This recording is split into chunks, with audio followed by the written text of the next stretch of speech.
Welcome to Kicking Kickstarter. I am here with Adam Bowman to talk about the Kane Project story. I just used to play Dungeons & Dragons a lot at school, and I realized that, and I thought it was like the best thing ever. I was so excited, and like we would all make our own classes, but it turns out that our DM, my roommate, was writing all these campaigns we were playing, and we were actually making our own rules, and I did not know this. I thought this was Dungeons & Dragons, and this was like the greatest game of all time. And then once I started going to this club, once he got too busy to run the sessions, and I found out that Dungeons & Dragons is like a textbook. And I mean, it's really thick, and you need to know all of the classes. And if you're going to DM, you need to know the whole campaign, all of the monsters.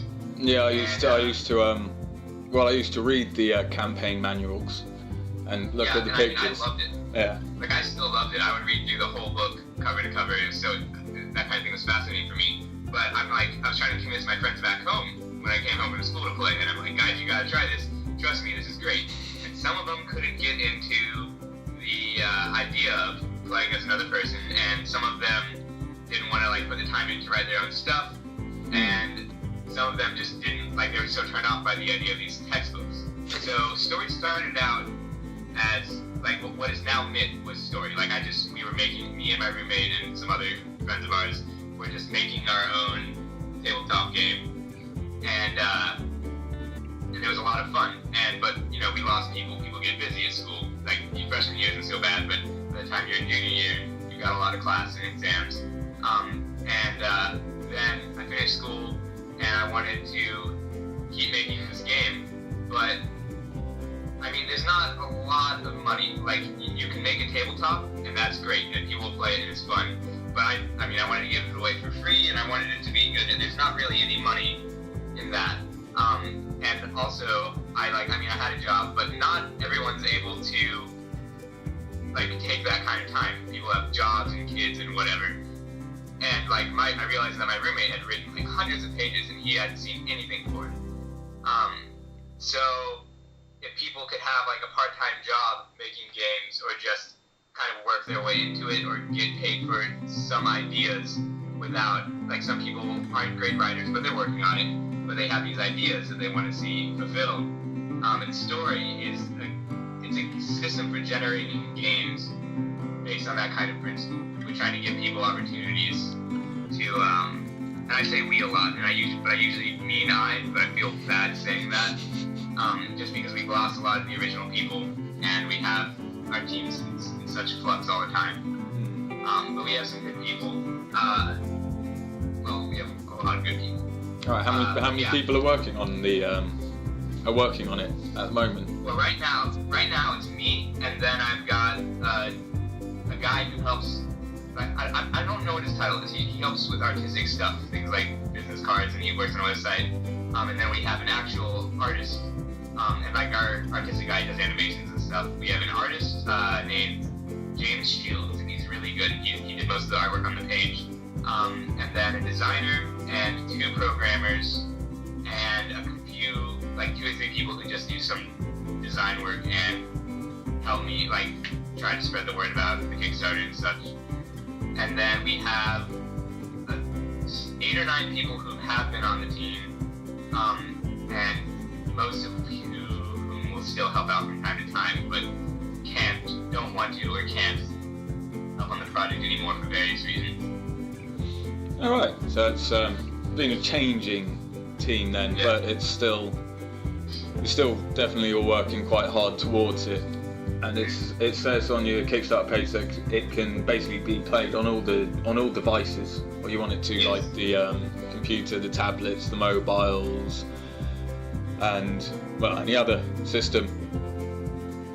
Is that a hard thing to do, or is it because you normally have to program you'd have to program it differently for whether or not you want it on an Android or a computer or for an iPhone and things like that? Do you have to redo the script for each one, or can you pretty much just make one script and then copy it across to the different programs to create it for those platforms? Well, let me just say really quick that I'm awake mostly on caffeine right now, and I like talking about this stuff, so I tend to go on and talk about way too much, so stop me whenever. But we're writing it in HTML5. So once we have our core program, we can move it to we can move it to any tablet or whatever easily, because it's done kind of through a web browser, and it's really easy once we have that core program to move it around. The really tricky part is the database. This kind of ability to link it through to everything so that it will stream quickly and so that people will still be able to submit to it and that we can update it. And that's the core of the whole system. Our game table and all of our other features and programs are they're all done so that they're really malleable, so that we can put whatever games we create or the people create onto these systems without a lot of effort. I mean, it's still a lot of effort without a lot of time. So how do people create their story? Right. Well, we have a few options for people who just want to play. So if we take story as the system, and myth is the first game we make, people can have their own. The first thing they do is, so we have this main campaign and people can play through it, and just they can record or we can record for them their decisions as they go through and their reactions and their conversations, and we can write it all down, and they can have that whole campaign as their own book. And we can send them that book, or they can just record it, and it doesn't cost anything. And that's like a regular role-playing game. And that's for people who just want to treat the games you make as regular role-playing games. But in a normal game, like in a normal, for instance, in Dungeons and Dragons, when you're playing, if somebody decides to come to a lot of money somehow and decides they want to buy a bar, then there's not really the kind of decisions to follow. There's not the world in place for them to buy that bar. But if a group decides that instead of saving the world, they want to buy a bar and run it in story, then we have all the consequences for everything that happens. And if something happens and they don't feel that the world reacts to it the way they should, they don't have enough patrons, or if people don't respond to their advertising, then they can submit that hole in the game, that hole in the story, and we'll fix it. And either we'll fix it or we'll put up a category and let other people fix it. And people can submit to fixing that. They can submit any amount of text or ideas, and we'll pay them for whatever they give us. And if it's a free game, we'll give them an amount up front. And if it's a game we're going to sell for, let's say the game costs $5, then they'll make a small amount up front and then money for every copy of that game that sells, or that path or that side quest. Okay. So we pay people for their submissions. All right. So it does seem like a fairly complex game. So if you were a player and you started playing story, what would be how would the player go about going from starting it up on their device to using it? Well, they'll go to our website, and we'll have all of the genres, and genre is just what we use for the game, the games, and that's just, we're going with the story motif a lot. But so it's like a website, and you log in and you'll go to your profile, and your profile will have all of the campaigns, all the free ones, all of your characters saved, all of the partners you played with, and the number of hours you logged, badges, credit, everything, just like regular social networking type of site. And then either you can go in and play the game regularly, and this is assuming you want to play it online, because we have tabletop options, and you can play it on a tablet or with one tablet in the center of a table. But assuming you want to play it online with all your friends who went off to college, or just are back home, whatever, then you'll log on and you'll party up and you invite people to your party. Well, first you make a character, and we have a character creator that walks people through. But you make a character for whatever game you want to play. You pick one person to be the teller, and if you want to play a campaign we have, then you can download the map, and chances are it's going to be a free one if this is your first time. And we have lots of free ones, and you'll just play through the map we provide, and if you decide you want to change something on the map, you can change it and send us. that you had in mind, and you kind of load everyone to the game table. You invite people, and then they join, and you just play it all on your browser. And yeah, you drag things around, and it's like a digital table. And you can print whatever you want, and we have. It's like that D&D textbook, except for it's all online and much easier to search through. All right, so they basically just log on, create their character, choose the maps or create the maps that they want to, and then they invite everyone, and then they start playing the game, as it would be on any game board or Dungeons and Dragons. Basically, it's that simple, but you get the chance to create your own stories and then submit it for selling on the website itself. Yeah, like at its base level, it's just like a regular tabletop that you play online with your friends, and you can treat it like that if you want, and it'll be like it's great. It's on the same level as those other ones. We put a lot of effort into making games and worlds that people would find entertaining. But after that, you can grow the game. You can add the campaigns you want, or you can play different games, and they all save state and they all lead into each other. It's big. It's what we're trying for. And when is there like could you give your game an ending, or could you like leave it completely open for the end? If you didn't know how to, like, if you created a campaign and you didn't know how to end it, could you just like leave it as that campaign and then add extra chapters on later on? Yeah, like so maybe you just have the first chapter of it. You have an idea for a campaign, or you have the first chapter, or maybe you give us a whole campaign and only the first chapter is good. Then we would, first thing we do is, if you give us a whole campaign and only the first chapter is any good, maybe, I don't know, maybe you crash after the rest of it off caffeine. But we only like the first chapter. Then the first thing we'll do is we'll talk to you about what you want to do with the rest of the campaign. We'll email you. We'll say, we really like this first chapter. You can rewrite it, or you can let us have the first chapter and let other people have a go. And we'll put your ideas listed, and we'll list out your ideas for each chapter, and we'll work with the author. Or you can maybe submit just one chapter and say, I want other people to work on this game. And then they can play through the first chapter and decide if they want one more or want something different to happen.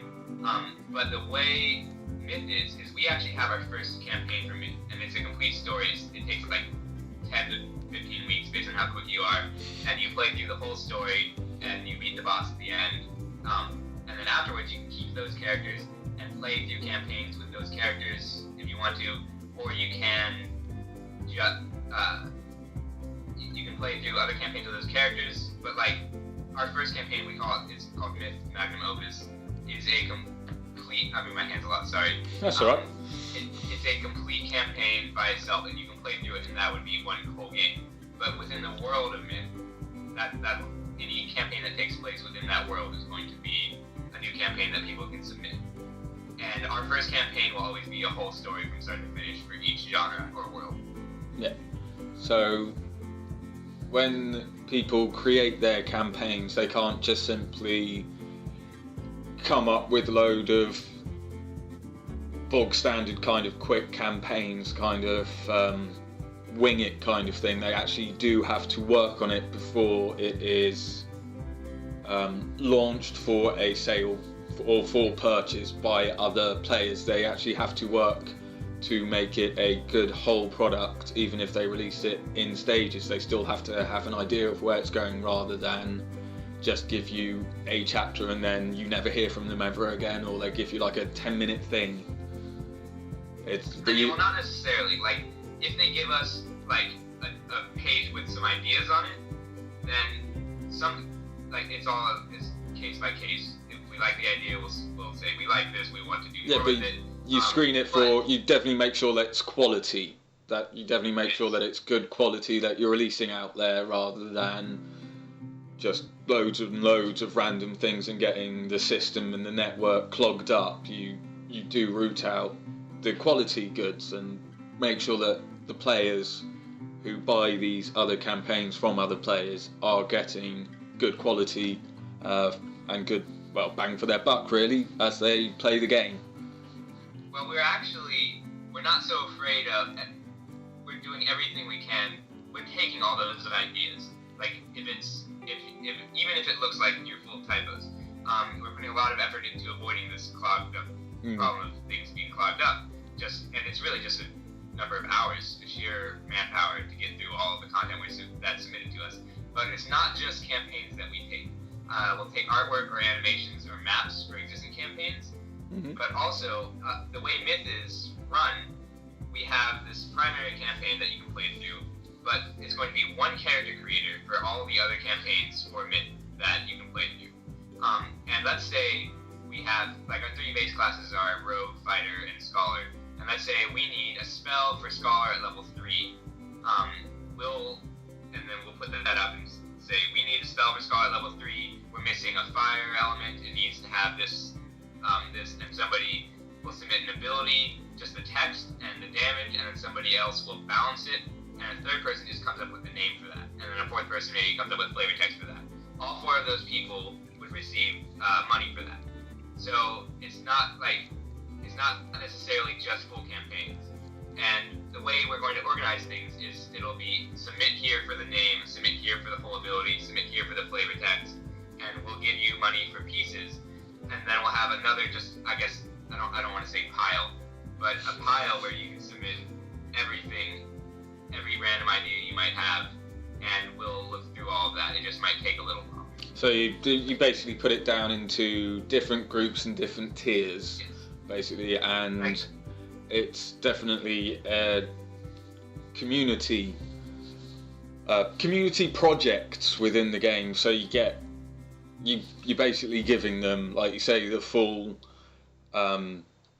booklet of all your characters, all your creations that you have so far, along with the maps and the lore that you have so far for your world, and saying, here you go, do what you like with it, and here's a big, huge database of people who are willing to help you and also know the lore and everything about it. A bit like Dungeons and Dragons, but on a global scale rather than a tabletop scale. Yeah, and there are people who play Dungeons and Dragons, like you said. Like when I played, I started liking it and I read the whole textbook. And there are people who just want to play the campaign that they're in. And the people who just want to play the campaign they're in can play. And the people who want to read the whole thing, like they can know, they'll go through it. And we'll always take suggestions for characters or locations or monsters within the world.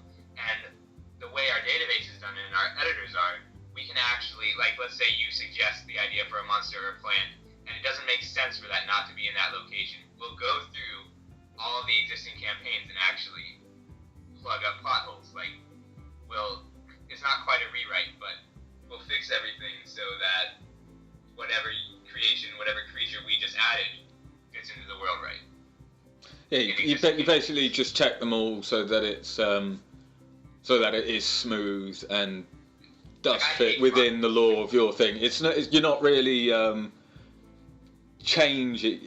not changing it. You're not taking someone's campaign and ripping it apart and reshredding it like some kind of film script in Hollywood. You're there to be a proofreader, if you will, and just to check it over, make sure that everything is correct and accurate to the world you have created.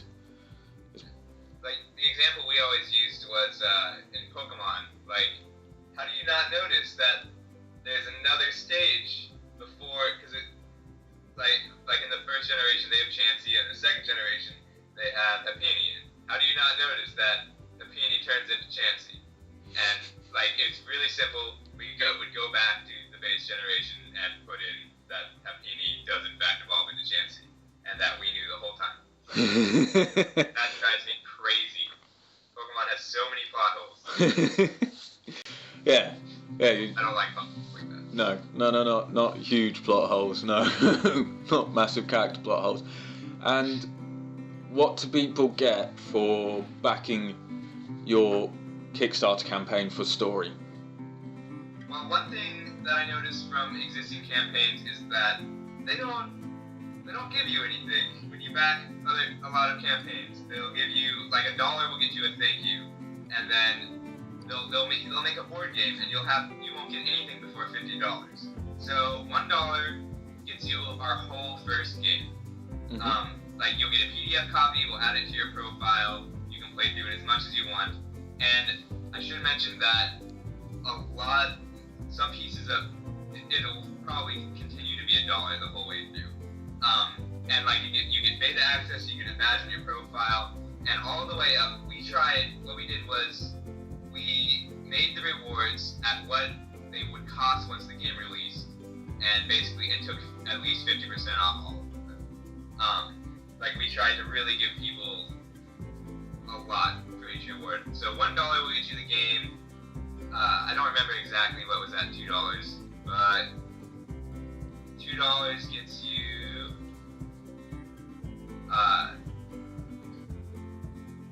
$1 gives you a PDF copy and like enough that you can play at home, and $2 gives you all of the online tools. We save everything. $5 gives you everything the game has at launch, every last thing, and every single tier we have gives you access to every tier before it, except I think at $300 we put you into the game. $300 is a digital and physical copy for everything we produce forever, which I don't remember exactly, but the math we had at the end of 2 years, that would normally cost around like $5,000. So it's $300 if you were to buy all of that, but it's $300 for everything if you support our Kickstarter. Yeah. And then $200 we make your character. $400 we turn your campaign into an actual physical book, like a full story written well, something you would buy in a store and give it to you. And then $500 we put you into the game completely. All right, so they do definitely get good. I don't want to say prizes. They get rewards. Is it? Yeah, they get good rewards for. Sales pitch. Yeah. Rather than use our rewards as a sales pitch, we're using our rewards as rewards. Yeah, as actually selling the product. Yeah. Like the entire goal, we looked at other successful Kickstarters and made our rewards better. So, that sounds, I don't know, full of myself, but that is what we really tried to do. Was do a better job of the campaign. Yeah, no, they definitely are more. As you say, they are better than most of the rewards you get. 'Cause usually, just to get something physical in your hand, you're looking at spending. Well, not physical in your hand, but like what they're achieving, what the Kickstarter campaigns are achieving. You're usually looking at spending about £30 to £50, and that's normally about like the third tier. Whereas yours is the first tier, and you get a good copy of the game at its basic level. So I do like that. And how come you came to Kickstarter to do the project? The idea is really appealing to a lot of investors. It's just got anything with growth potential. Investors like, and I don't mean like back at Kickstarter. I mean like banks and such. And we went to them, and I could get a loan for some of it, and I funded some of it myself. But there's potential for evil in this idea. It's like you could use it as an idea farm, but you could use it to steal rights from people. But the way, I try to go for transparency, because if I ever start to do that, then the internet will destroy me. Like I give my phone number and Facebook and address, and I don't know if that was a good idea still. But so the investors who I spoke to were willing. Like one guy was completely willing to fund the project in its entirety, which is more than $85,000. But he wants controlling interest in the company, and I'm not sure I'm willing to give that up. So if the Kickstarter fails, then I'll go back to these investors, but I would prefer not to. You'd rather try it through Kickstarter first to retain the creativity of the project and the company. Like it's easy to use this kind of thing as like I'm trying to give the players more control, but it's easy to retain developer control with this kind of thing and use the players as a workforce, and I don't like that. And this was pointed out to me like very shortly after I started trying to do this, because it didn't actually occur to me that there was that kind of potential for this thing. Like story could be dangerous, but I don't trust other people to handle it just yet. No, you want to get it. You want to get the basis of it finished more before. Yeah. And finding out whether or not you need to or not go to a angel investor. Yeah. Like if I'm going to go to the angel investors, I would at the very least like to put things far enough along that they can't change everything. Like, I mean, it's not just like a pride thing. It's not that I really want to hold on to like my company. It's just I don't know. I guess it is a little, but I don't trust other people enough. So yeah, I'm going to Kickstarter because I think this is the right place to get support for the idea. Definitely. And where can people go to find out more about Story? So we've been we're working on a website and we're having some technical difficulties, but we will hopefully have that up and running soon. It just won't save changes. But I was just, and this is going to sound odd, I posted a thread about it on Reddit, and in that thread, I had a huge argument with this guy, and it's not even really an argument, it's more of a discussion. And basically, he just pointed out every problem he saw, and he saw a lot of them, and I talked about how I would either fix the problems, or how I hadn't thought of that and can fix the problem. But we will have all of the information up on our website. There's a lot of specific questions asked here. I'm going to put a frequently asked question up on the Kickstarter soon. I'll try and keep everything posted on the Kickstarter. So short answer are the Kickstarter itself and our website, which is story.dy. And for any other questions you might have, our Kickstarter video has my Facebook, my email, and my phone number, and I'll take texts or emails or Facebook messages with specific questions anytime. Okay, and is there any other projects in the pipeline you're working on, or any future endeavors? There are two kind of board games and one relatively simple video game that I really want to build, but I'm going to worry about story at least. Thanks very much, Adam Bowman, for talking about the Kickstarter game project Story.